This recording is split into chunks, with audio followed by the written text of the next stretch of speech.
this the bat you used? Yes. And you said you poked him with it? Yes, I kind of pushed, like I held it with the skinny part here and then... So grip here. Prodded at it, yes. You grabbed the bat. The big part of the bat is here. Correct.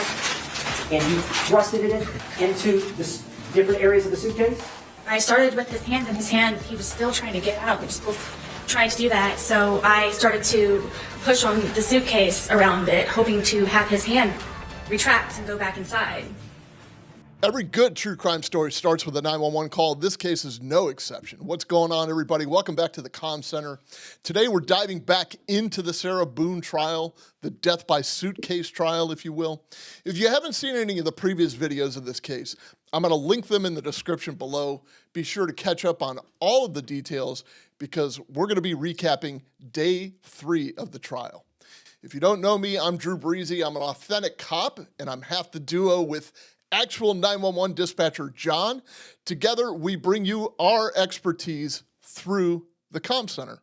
So far in the trial, we've heard some shocking testimony from witnesses. We've seen some disturbing evidence presented by the prosecution. Remember, Sarah Boone is accused of killing her boyfriend, George Torres, by letting him stay locked in a suitcase after leaving him to die. Boone claims it was all just a joke, like a game of hide and seek gone wrong, and that she didn't intend to harm Torres. But the prosecution is definitely painting a different picture. They suggest that Boone's actions were more intentional and obviously way more malicious. But who is Sarah Boone really? Throughout this trial, we've seen 3 distinct sides of her. There's the Sarah Boone that's in the 911 call, the body cam footage, and the police interrogation. This version shows her initial reactions after George Torres' death. It's captured during the police investigation. It's suggested this might be the most genuine version of her account. This is where she talks about falling asleep after drinking and forgetting that George was even in the suitcase. This is where she trips herself up the most also. But there's also Sarah Boone's antics and her sideshows, behaviors that probably weren't as popular, seen outside of the maybe formal proceedings or the hearings leading up to it, like her courtroom antics, asking for snacks and requesting shoes and makeup and dealing with multiple attorneys. There were 9 in total up to this point. The jury hasn't been exposed to these actions. So then now we come to the Sarah Boone that's in court, and this version is what the jury sees daily. She's described as demure, she's more composed, she's presenting herself as a victim of domestic violence, she's recounting her trauma, she's providing explanations for what happened during the incident, she's taking notes and all kinds of stuff. So let's talk about what happened on day 3. On day 3, the state rested its case. The big news of the day was that Sarah Boone herself took the stand to testify in her own defense. I even put it in the bedroom and had a movie set up for us to watch, so it would just kind of be dinner in bed. And then he came upstairs and saw that I had made the state dinner, and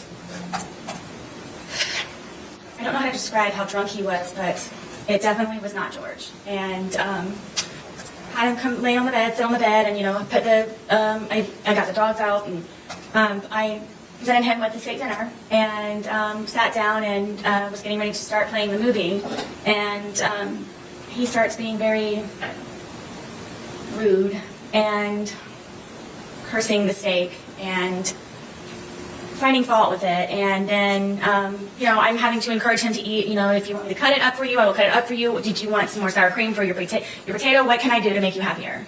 And then he started to pull on me and kept saying that, that I just want to fuck you on the steak and fuck you on the potatoes. And I took offense to that, and I kept trying to encourage him to eat. I started to eat. Is this just him really drunk and saying nonsense? I don't know why he was so angry that day. I don't know if it's because I got steak. I don't know. Most of the time I don't know the reason why. I couldn't take it anymore. Obviously I was not going to be able to eat, so I started to crawl off of the bed to leave, just the bedroom. And he told me again that I'm not going anywhere, and he stabbed me in my leg, and it crunched. You could hear a noise that it made, and blood just started to come out of my leg, just like a fountain. So I got off of the bed. He's starting to freak out, and grabbed me a towel. I got a wet towel, and I'm sitting here holding the towel, and it's increasingly becoming even more and more saturated by the minute. It's just minutes. So I'm going through towels and towels, and I said, George, I think I need to go to the hospital. This is not stopping to bleed. This is serious. And he got on his knees and begged me, please don't call the police. Please don't call the police. Please don't the police. She shared her side of the story, claiming that she acted out of fear for her life. She described a history of domestic abuse in her relationship with Torres, saying he was often very violent and very aggressive towards her. How did you stay with her? You got to tell the jury. As anyone who has ever been in love, or when you love someone, or primarily someone or something, you go above and beyond, and you tolerate and you endure and you persevere, and you try to make that person as spectacular as you possibly can, no matter the sacrifice that you may have to go through to serve someone else in a positive light, so they can be better people for themselves, and to just make them a happier person. And love is very strong, and love is very deep, and love, I believe, is not fully understood in a lot of ways for how different people react to it. And I very much, deeply, and passionately love George. I love him to this day. She claims Torres willingly got into the suitcase as part of a game, and that she didn't realize he was in distress until it was way too late. She admits to recording the video of Torres struggling inside the suitcase, but maintains that part was still a joke. That's until she claimed the battered spouse syndrome defense. She may have even confused the rules of hide and seek with the rules of tag, as you'll see in this interaction with the prosecutor. So it ends in hide and seek after arts and puzzles, correct? Yeah. He says, tag, you're it, but you run and go upstairs and hide, right? Yes. So does that mean he's it and he's supposed to come find you? No. Okay. So you both hide? No. Okay.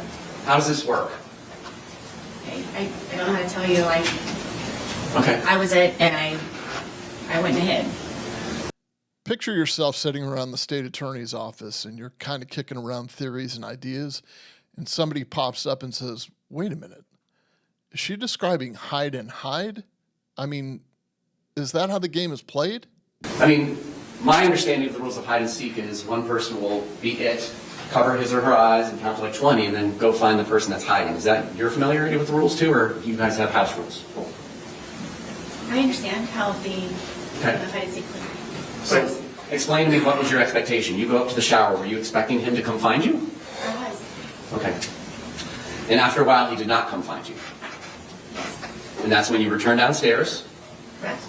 And because of the way your townhouse is set up, you can kind of see over where the suitcase is, and that he's trying to hide in there, but it's not successfully hidden just yet. I mean, yes, you have to come down a good ways in order to be able to Right. do that. But you saw him, you testified those before you got to the bottom. Yes. All right. They questioned her memory of the night, suggesting the judgment was impaired by alcohol, which is actually feasible. The prosecution also brought in the suitcase itself. Ms. Boone, can you demonstrate for the jury where Mr. Torres' head was and how his body was positioned in the suitcase, if you don't mind? His back was this way and his head was here. All right, and then is it fair to say his feet are kind of down here, which would be the front left corner from their perspective in the jury box? Yes. And then his knees are kind of tucked up towards his face. If I remember correctly, yes, that's the position. Okay. All right. This demonstration, however, didn't go how she wanted it to go, I'm sure. It seemed to contradict her earlier claims. She even admitted openly in the courtroom, wow, it's a lot harder than I remember. Imagine being trapped inside and running out of oxygen. Can we see how it was that the two zipper parts were positioned when you say that Mr. Torres was able to get his hand out? If you want me to do it, I'm fine to take your direction. From what I remember, this is how the suitcase was.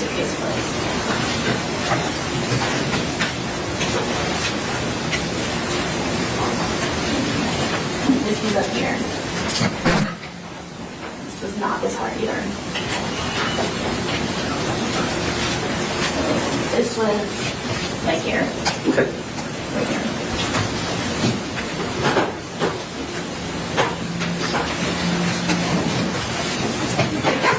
All right there now? Sure. That's how he was coming with his hand out. It was like this from the corner part. Okay.